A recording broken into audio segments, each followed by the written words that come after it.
नमस्कार बच्चों, मैं दिलीप आप सभी का संस्कृत क्लासेस पे ढेर सारा स्वागत करता हूं और उम्मीद करता हूं आप सभी अच्छे होंगे और आपकी पढ़ाई बहुत अच्छी चल रही होगी।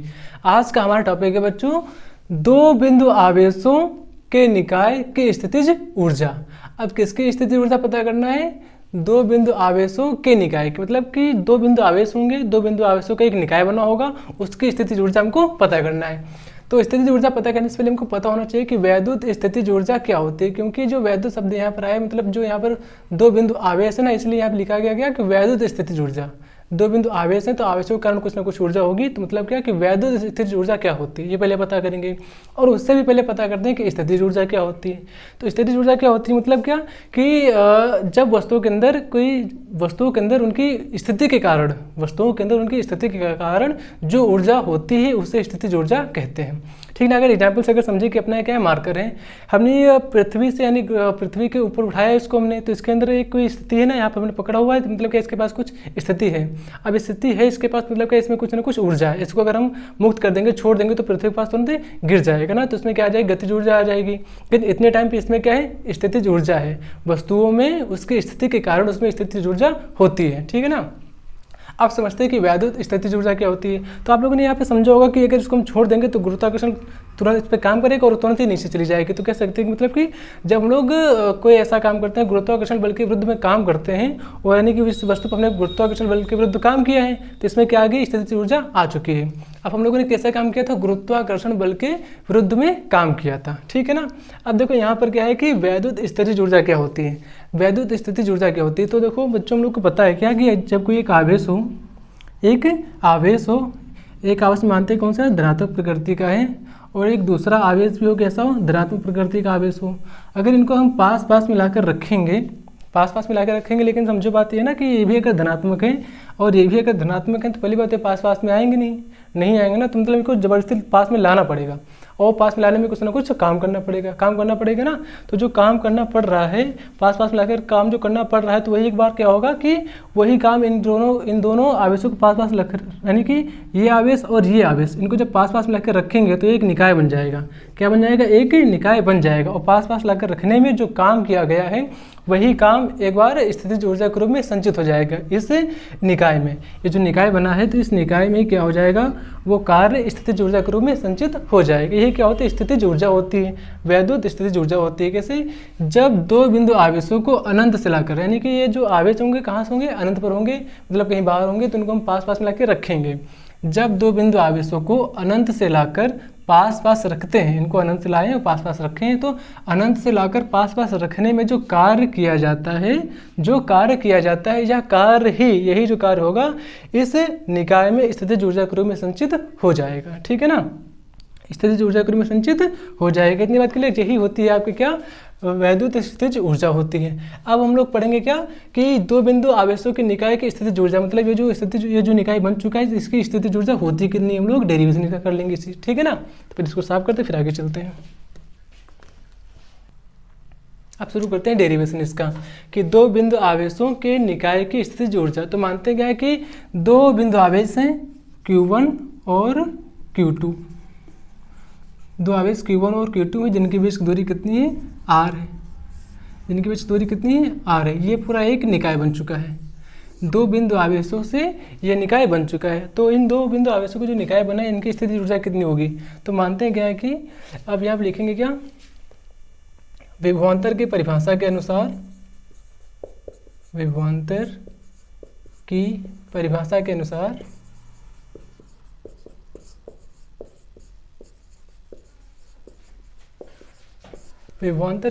के अनुसार हम लोग क्या कहते हैं कि जो एक आप लोगों ने पढ़ा है ना कि एकल बिंदु आवेश के कारण वैद्युत विभव कितना होता है। तो अभी सब लोग को पता है ना कितना होता है, V = 1/4 एप्सिलॉन नॉट K और Q/R होता है।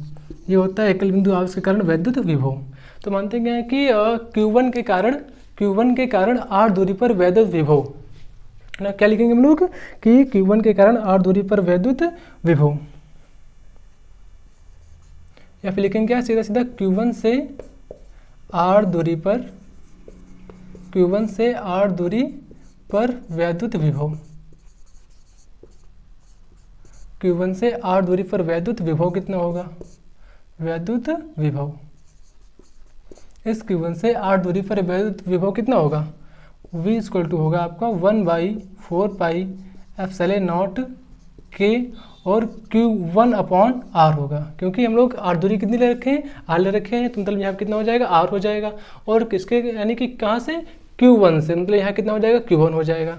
इसको मान लेते हैं क्या, समीकरण 1 मान लेते हैं। ये जो हम लोगों ने विभव निकाला है, कहाँ से निकाला है, Q1 से विभव निकाला है। r दूरी पर वैद्युत विभव कितना होगा, 1/4πε0 K और Q1 R।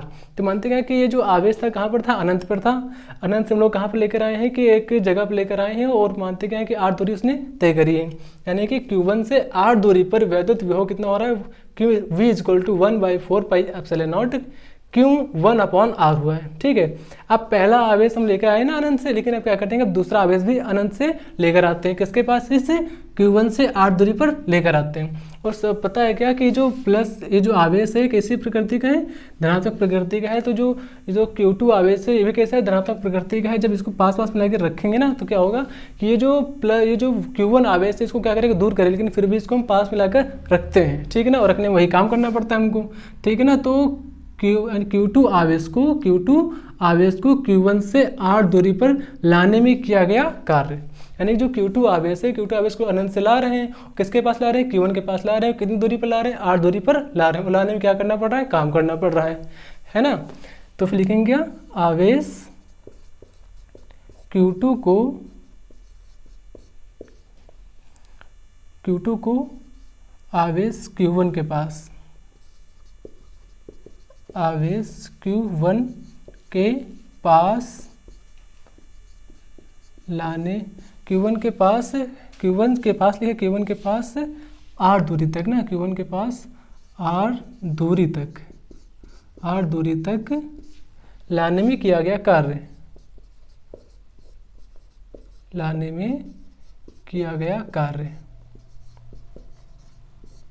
किया गया कार्य कितना होगा, होता है आपका W इक्वल टू VQ2 होता है, VQ2 होता है। ठीक ना, अब ये VQ2 कहाँ से आया, तो आप सभी लोग को पता है कि जो विभवांतर की विभव की जो परिभाषा होती थी कैसे होती थी, V इक्वल टू W/Q होती थी ना। जब सूत्र होता था V इक्वल टू W/Q होता था। अगर हम लोग W के मान के निकालें तो कितना हो जाएगा, VQ हो जाएगा ना, W बराबर यही होगा आपका कार्य होगा। तो कार्य कितना होगा, VQ2 होगा। क्योंकि हम लोग Q2 आवेश को लेकर आ रहे हैं ना, इसलिए तो W इक्वल टू कितना हो जाएगा, VQ2 हो जाएगा। इतनी बात क्लियर। और यहाँ लिखेंगे समीकरण 1 से। क्यों समीकरण 1 से, क्योंकि समीकरण 1 में V का मान दे रखा है। समीकरण 1 से इसको साफ कर दें यहाँ से।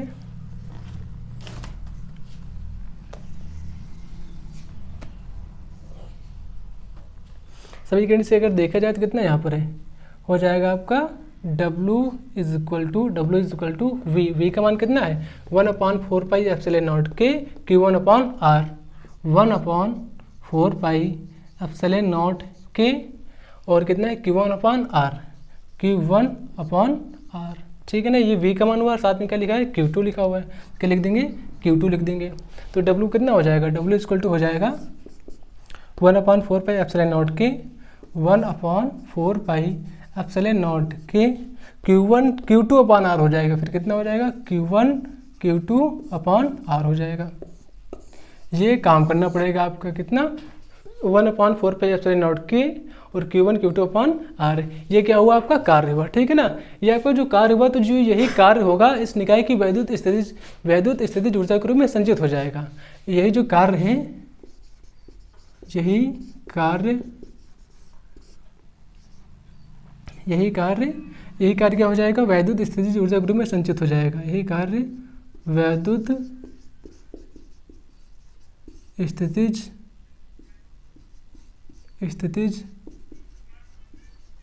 ऊर्जा के रूप में संचित हो जाएगा।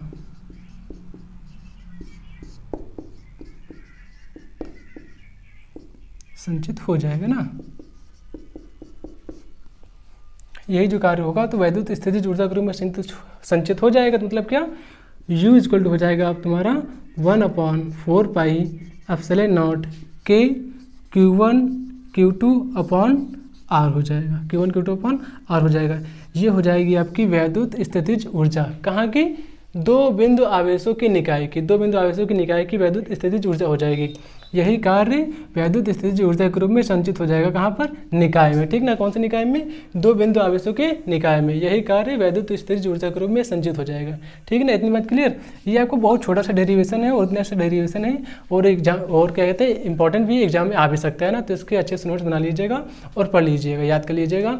और इसमें कोई भी समस्या होती है तो कमेंट बॉक्स में जरूर पूछिएगा, इसका आंसर हम लोग जरूर देंगे। इसके साथ ही आप सभी का धन्यवाद।